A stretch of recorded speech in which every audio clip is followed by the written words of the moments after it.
یہ صرف اتنی سی بات ہے. اس سے پہلے اس سے بعد میں جو بھی آپ کہہ رہے ہیں اس میں کوئی حرج نہیں ہے.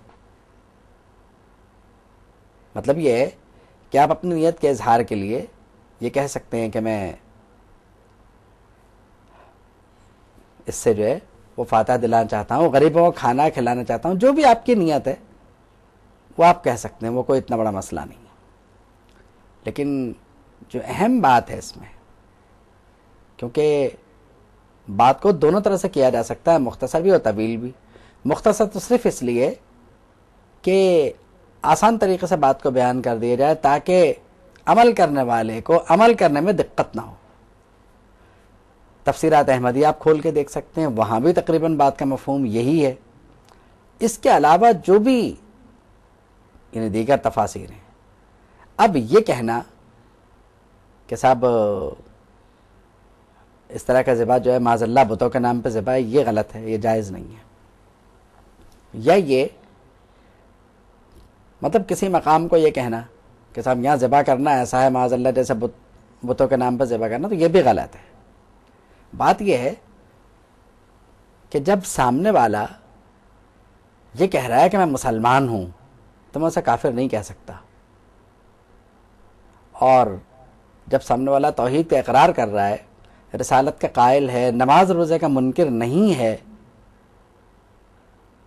زکوٰۃ کا قائل ہے، فرض حج کو عقیدے کی حیثیت سے بھی مانتا ہے، اور اگر حیثیت ہوگی تو کر بھی لے گا. یعنی اور بلکہ بعض نے تو حج کیا ہوا بھی ہوتا، تو اب انہیں ان پر کفر کا اطلاق کرنا یہ مناسب نہیں ہے. یعنی ہمیں اپنے رویوں میں نرمی نہیں بلکہ اپنے رویوں کو مسلمانوں کی طرف سے درست کرنا ہوگا، کیونکہ اگر یہ ہم نے نہ کیا تو بڑا مسئلہ ہو جائے گا. تو مقصد یہ ہے کہ ایک مسلمان کی طرف سے دوسرے کے دل میں غلط فہمی نہیں ہونی چاہیے.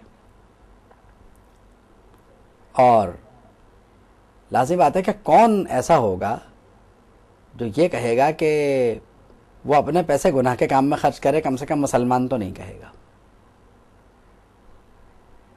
اصل میں ما احل بہ لغیر اللہ کا جو مسئلہ ہے، اس کا حل کرنا بہت ضروری بھی ہے اور بہت ضروری تھا بھی.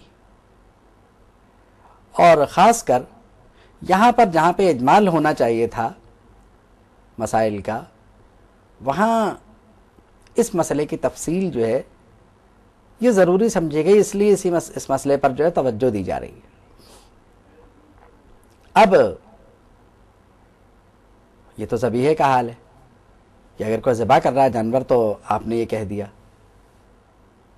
تو اس سلسلے میں صراحت تو عرض کی جا چکی. بات یہ ہے کہ نظر و نیاز کا معاملہ جو ہے یہ بھی کچھ اس طرح کا ہے کہ اس میں خیرات کا پہلو پوشیدہ ہے. مطلب یہ کہ یہ مال پکنے کے بعد یا یہ کچا گوشت جب غریبوں میں تقسیم ہوتا ہے تو کچھ ایسے لوگ بھی ہوتے ہیں جنہوں نے یعنی کافی عرصے سے گوشت نہیں کھایا ہوتا یا کم مقدار میں کھایا ہوتا، تو وہ طبیعت بھر کے کھا لیتے ہیں اور آپ کے لیے دعا کرتے ہیں.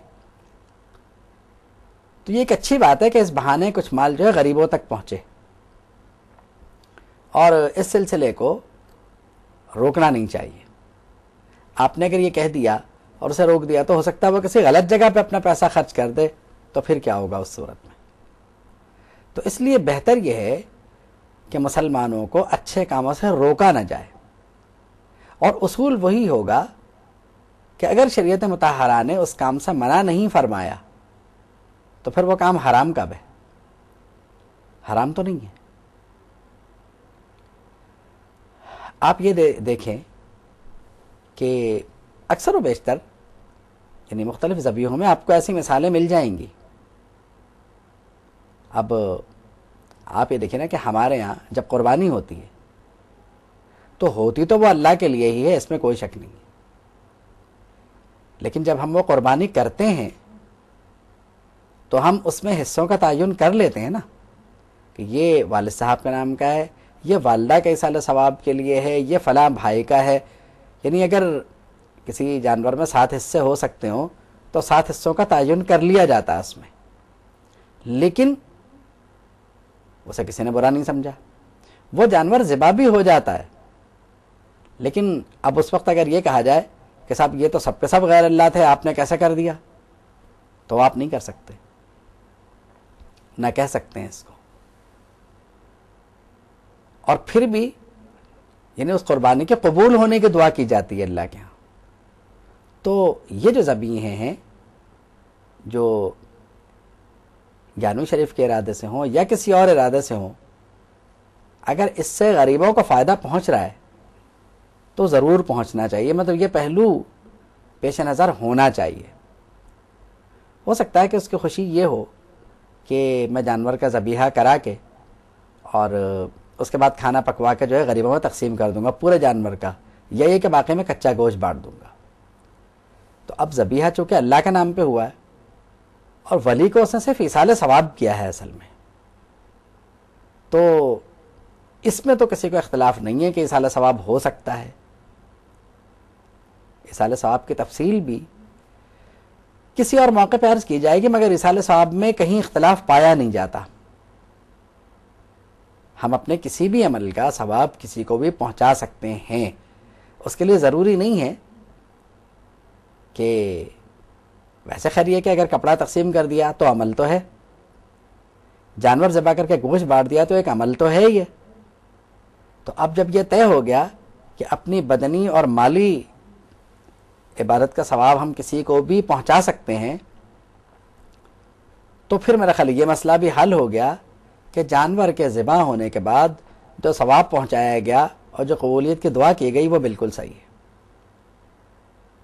تو نیک اعمال کا ایصال ثواب یقیناً ہو سکتا ہے، اور اس پہ کسی کو اختلاف نہیں ہے. فقہا کے یہاں بھی اس موضوع پر بحث موجود ہے کہ ایصال ثواب کیسے اور ایصال ثواب کا کیا طریقہ ہے، تو وہ سب موجود ہے. اس کی تفصیل اپنے مقام پر پڑھی جا سکتی ہے کہ ایصال ثواب جو ہے اسے کیسے کیا جائے، کیا طریقہ ہے. بعض حضرات یہ کرتے ہیں قرآن مجید پڑھا ایصال ثواب کر دے، وہ بھی ہو سکتا ہے کیونکہ عمل تو ہے. قرآن مجید کا پڑھنا ایک عمل بھی ہے اور بہت بابرکت عمل ہے اور افضل ترین اعمال میں سے ہے. درود شریف آپ نے پڑھے، ایصال ثواب کیا، یہ ہو سکتا ہے. یعنی اس میں کوئی مذائقہ نہیں ہے اور کسی کے نزدیک اس میں حرج بھی نہیں ہے. تو اس مسئلے کی جو تفصیل تو نہیں کہوں گا میں، اس مسئلے پر اجمالاً اتنی گفتگو میں نے کر لی ہے جس سے اصل بات سمجھ میں آ جائے. مطلب یہ ہے کہ اس مسئلے پر اتنی گفتگو ہو گئی ہے کہ اجمالاً یہ بات اس طرح سمجھ میں آ جائے کہ عمل کرنے میں آسانی ہو. ایک بات تو یہ ہو گئی. اور دوسری بات یہ کہ اس پر گفتگو اس غرض سے کی گئی کہ اللہ رب العالمین ہمیں اور آپ کو یعنی ان مسائل کی صحیح جسے کہنا چاہیے کہ سمجھ عطا فرمائے تاکہ ہمارے مسائل حل ہو جائیں اور آپس کی غلط فہمیاں کسی حد تک بلکہ مکمل طور پہ دور ہو جائیں تو اچھا ہے. اس کے بعد خیر جو احکامات ہیں یہ حکم تو اپنی جگہ موجود ہے اور یہاں بات بھی ہو گئی اس کی. اور اکثر قرآن مجید میں جہاں کہیں بھی یعنی ان اشیاء کا ذکر فرمایا گیا یا ان جانوروں کا جو حرام ہے ذکر فرمایا گیا تو ما اہل لغیر اللہ بہ یا وما اہل بہ لغیر اللہ کا ذکر ضرور فرمایا گیا وہاں پر. تو اس اجمال کے بعد پھر یہ فرمایا کہ مسلمان پریشانی کے عالم میں کیا کرے، اس صورت میں کیا ہو. اور پھر اس کے بعد یعنی احکامات کا سلسلہ جیسے میں نے عرض کیا کہ دوسرے پارے میں چلتا رہتا ہے. اس کے بعد پھر یعنی جو حکم ہے کچھ فضائل کی بات ہے کہ نیک لوگ کون ہیں اور ان کی تعریف کیا ہے. تو اس میں فرمایا گیا وعدے کی پابندی کرتے ہیں، اس کا مطلب یہ بھی حکم ہے کہ وعدے کی پابندی کی جائے.